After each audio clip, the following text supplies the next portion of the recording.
kita melaksanakan madrasah di bulan Ramadan. Tentu saja banyak hikmah yang telah kita ambil daripada bulan Ramadan. Tentunya harus ada peningkatan ibadah, baik itu oleh jamaah maupun pengurus pada khususnya, agar Masjid Al-Muhajirin ini semakin lama semakin makmur.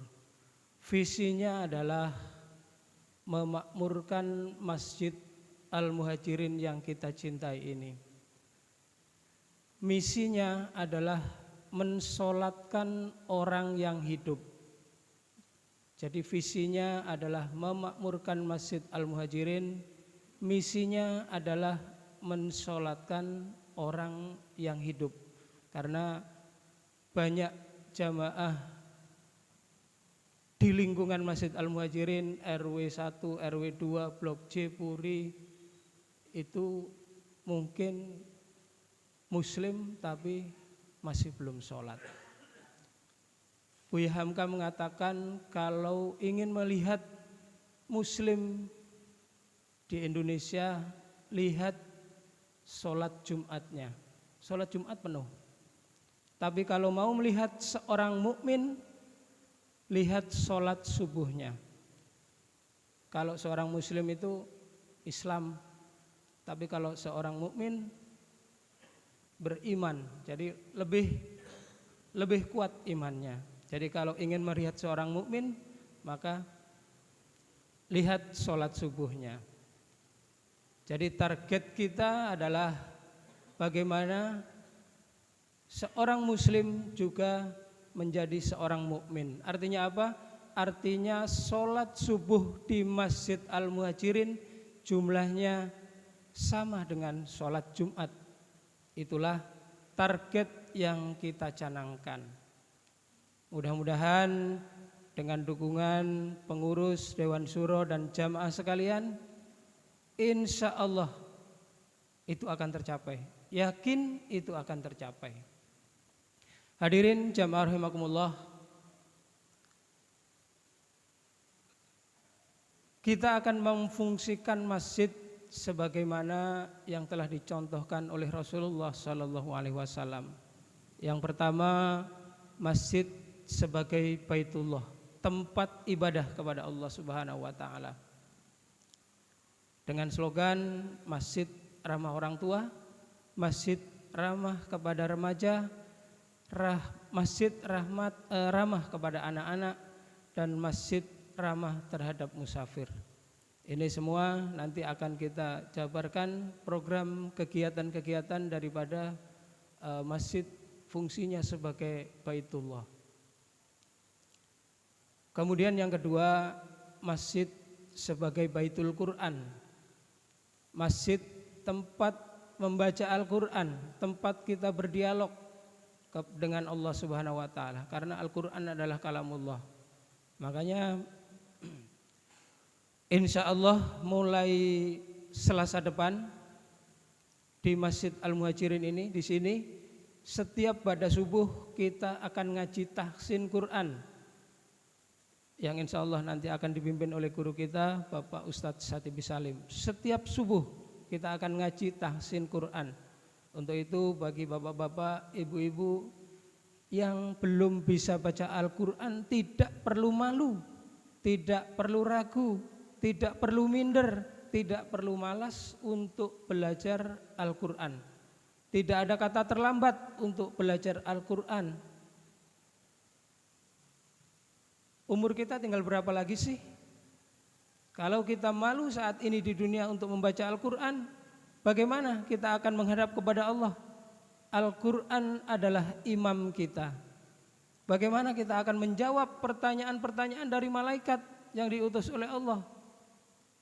Siapa imam kita?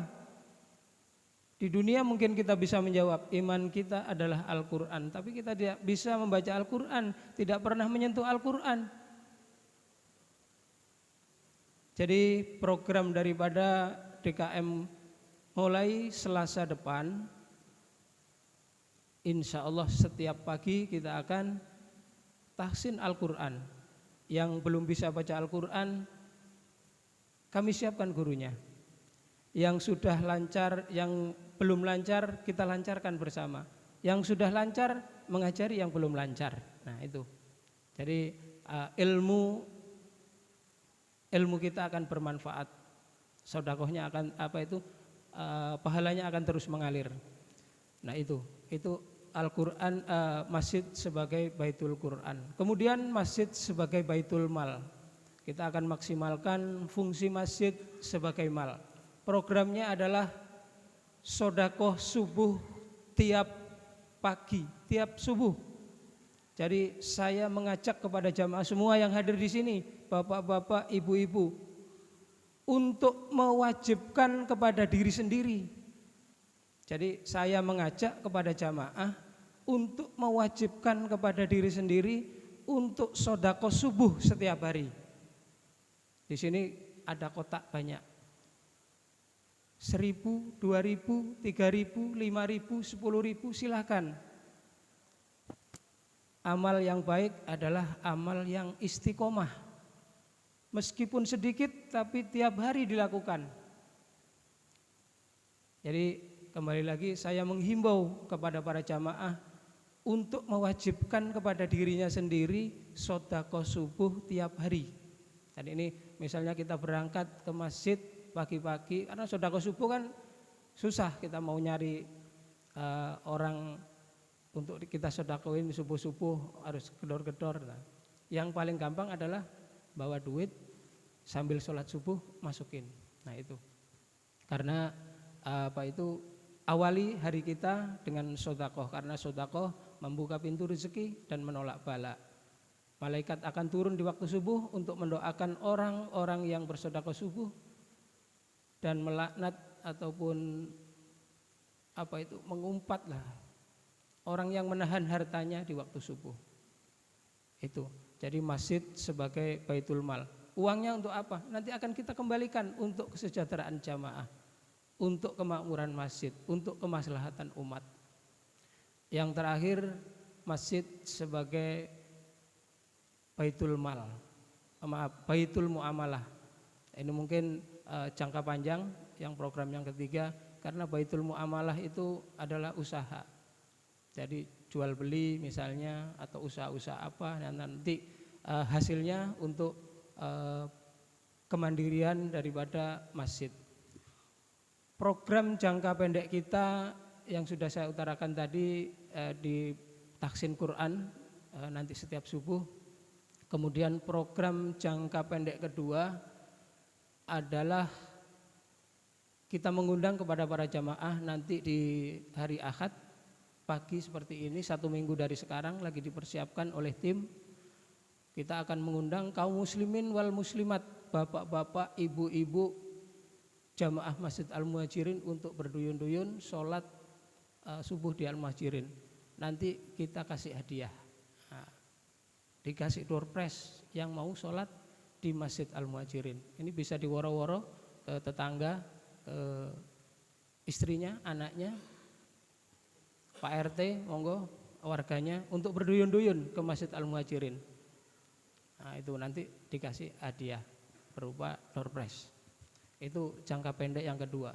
Jangka pendek yang ketiga, kita akan luncurkan yang namanya program pembiayaan mandiri. Jadi kalau kita melihat bahwa ternyata kita sholat di masjid ini ada biayanya, ya Bapak Ibu ya, kalau kita sholat di masjid ini ada biayanya. Beli parfum karpet pakai biaya, listrik ada biayanya, wudhu air pakai ada biayanya, guru-guru yang tausiah di sini ada biayanya, kita ngaji ada biayanya. Jadi kebersihan dan lain sebagainya ternyata ada biayanya. Ya, yang dimaksud dengan program mandiri adalah bagaimana jamaah itu kita informasikan apakah biaya yang dikeluarkan itu kita itu sudah mandiri, ya, seperti itu. Kita sholat di masjid ini, apakah kita itu sudah membiayai diri sendiri? Nah itu yang kita mau informasikan kepada para jamaah. Caranya yaitu kita akan mengkalkulasikan biaya itu selama 1 tahun. Jadi 1 tahun biaya-biaya itu dikalkulasikan, nanti dibagi 12 bulan, nanti dibagi per minggu.